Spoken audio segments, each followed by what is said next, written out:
Nagaan keessan bakka jirtanitti haa baay'atu. Shima akkam jirtu hordoftoonni YouTube channel Boonsaa Addis Yoogutee.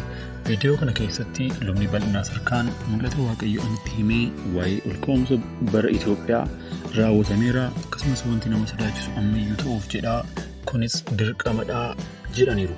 Guutummaa isaa akka armaan gadiitti isiniif dhiyeessinaa gara xumuraatti nu waliin ta'a.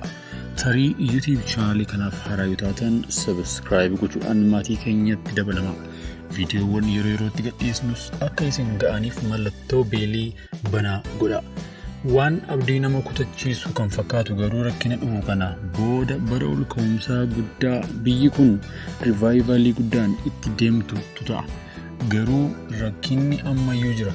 Dukkanni guddaan kan namoonni keessatti dhiphatan yeroon itti siyaasi biyyattii rakkoo hamaa fiduu fi dhumaatiin ta'u ari'atamni waldaa irratti ta'u amma ta'uuf jira jedhan. Garuu namni Waaqayyoon kadhatuu fi gooftaatti qabamee jiraatu ni oola.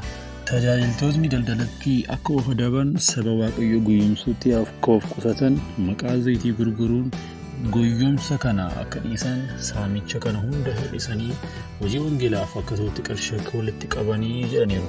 Hammam dukkanni yoo baay'ateyyuu Waaqayyo Itoophiyaaf ergaa inni kennee ifni kee dhufeeraa ulfinni Waaqayyoo siif ba'eeraa kanaafis ka'ii ibsii isa Isaayyaas boqonnaa 60 lakkoofsa 1 irratti barreeffamedha. የተነገረ ሁሉ በመጽሐፉ ላይ የተጻፈው አልቋል ማለት ነው። ሁል ጊዜ መልካም ነገር ሊመጣ ሲል ችግሮች ይደጋግማሉ ይበዛሉና አሁንም አላመለጥ ነው። ገና ነው፣ ትንሽ ችግር አለ። ወደ ሰሜን ላይ ደግሞ በኦርቶዶክስ ላይ ትልቅ ሪቫይቫል ሊነሳ ነው። በመንፈሳዊ ዕውቀት ኢትዮጵያ ለዓለም መድኃኒት የምትሆንበት ዘመን ነው ይላል። ቤተ ክርስቲያን የሀገሩ መሪ ነበረች። የፈራረሰች ቤተ ክርስቲያን የቆመ መንግስት ማናገር አትችልም። ዘይቱ ስራ ሊሰራል የዘይቱ ዋጋ ስለበዛ ዘይትን እንዲቀንሱ ነግራለሁ። Lubni bal'inaa sarkaan saba Oromoof Waaqayyo maal jedhanii namoonni yeroo baay'ee Waaqayyoos natti dubbateera. Innis egaa kana hundumaa dur dhageessetta ammas arguutti jirta. Ati kana dhugaa hin baature amma immoo wanta haaraa sin dhageessisa. Wanta dhokataa ati hin beeknes sitti mul'isa. Wanti kun ammoo uumamaan malee dur hin turre. Kunoo ani kana hundumaa beeka. Akka ati hin jennetti kun isa ati dur dhageesse beektu miti. Ati dur kana hin dhageenye hin beeknes duruma iyyuu gurri kee hin banamne.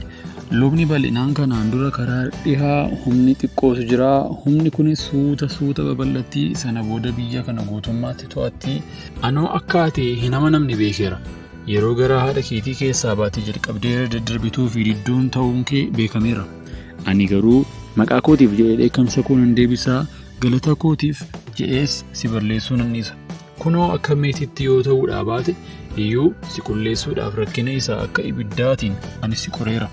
Ani ofuma kootiif jedhee kana nan godha. Maaliifan maqaa koo akka balleeffamu godha?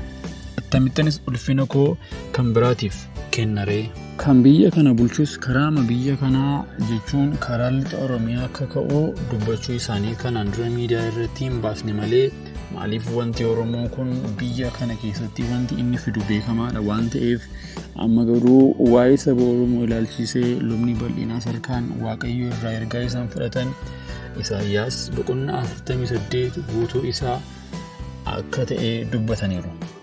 Taateewwan ta'an keessaas kaaba Itoophiyaatti akkasumas waldaan bataskaana Itoophiyaa reeffamni guddaan akka ta'uu fi rivaayivaliin ta'u olka'umsa biyya kanaatiif bu'uura ni ta'a jedhan. Egaan kun ta'uun dirqamadhaa. Macaafa irratti hundinuu ta'ee dhumeera. Waraansi waliinii beelli jibbii sanyummaan roobni jeequmsaa kun gara bara olka'iinsa biyyaatti akka nu geessu hin dagatinaa. Rummoo gaagaama lolaa dhufaa jiru miidhaa qaqqabuuf keessaa akkamiin miliqna gaaffii jedhu keessa koo waan deddeebi'eef bari'uuf gaafa jedhu dukkanni ni hammaataa. Rakkoowwan dhufan hundaaf harka akka hin laanne dhagaa nutti darbatamu hundaaf humna dhabnee akka hin kufne jecha waraansa dhiibbaa haalotaaf harka laachuu dhiisnee jireenya keenya waaqayyotti ilaalnee hariiroo keenya waaqayyoon waliin qabnus jabeessinee humna kadhata keessa jiru hirmaannee lola nurratti banamu hunda moonee saba walabummaa isaa argatee fi saba ofiin ofiisaa bushu ta'uu ni dandeenya. Bara ol ka'umsa biyya kanaa keessattis eebba caaluun eebbifamuu dandeenya jedhaniiru. Abbaan keenya lubni bal'inaa sarkaaniitti fufuun biyya kana keessatti hoogganuu kan qabdu waldaa kiristaanaa turtee waldaa tokkoomteetus mootummaa irratti dhiibbaa uumuu danda'a. Garuu waldaan diigamte mootummaa dhaabbataa gaafachuuf dhiibbaa uumuufis hin dandeessu jedhan. Egaan kan armaan olitti isiniif dhiyeessinee dubbiiwwan lubni bal'inaa sarkaan kanaan dura dubbatanii fi dhiyeenyatti dubbatan walitti qabneetudha. Warra eebbicha keessaa hirmaattuu ta'an waaqayyoon waa godhu jecha eebba kana akka waliin arginuufis kadhannaatiin haa jabaannuun ergaa keenya jaalalaatii nagaatti.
Isaan gargaara.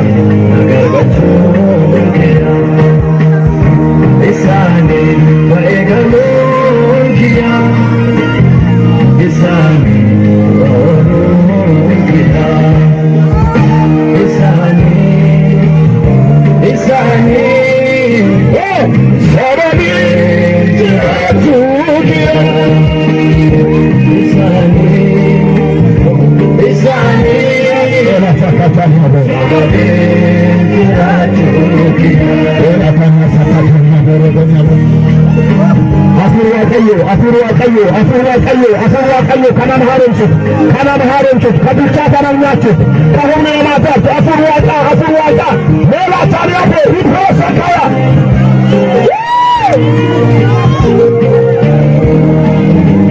Kabach bakami Gatamar masa Lafanute Kase Angisa Naipe Ukani Gonzani Bela pasakate Aleluya Akami Kagatana Masa Yamana Kase Angisa Yama Yesus Naipe Ukani Gonzani Atangani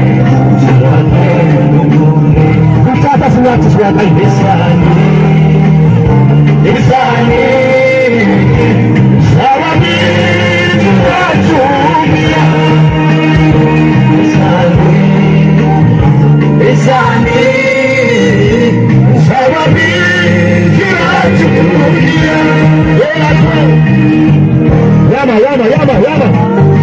Irra afana kutatu wande afana arabi kata nani iritu walbata nani kala tesu walbata ya kiyama kala tesa bukan kana ya kideri sunyatus ya kutata sunyatus ya kayo kutata sunyatus ya kayo kutata sunyatus ya kayo kutata sunyatus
saya kain lepas Dalam nama Yesus kena haleluya haleluya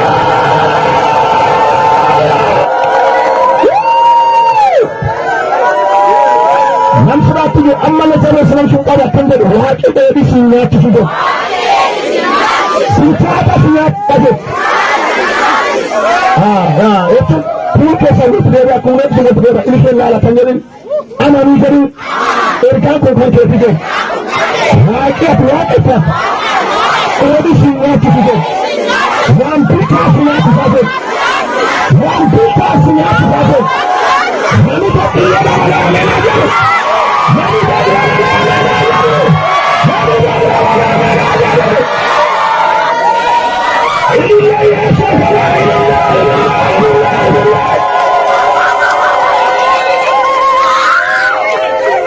Amana,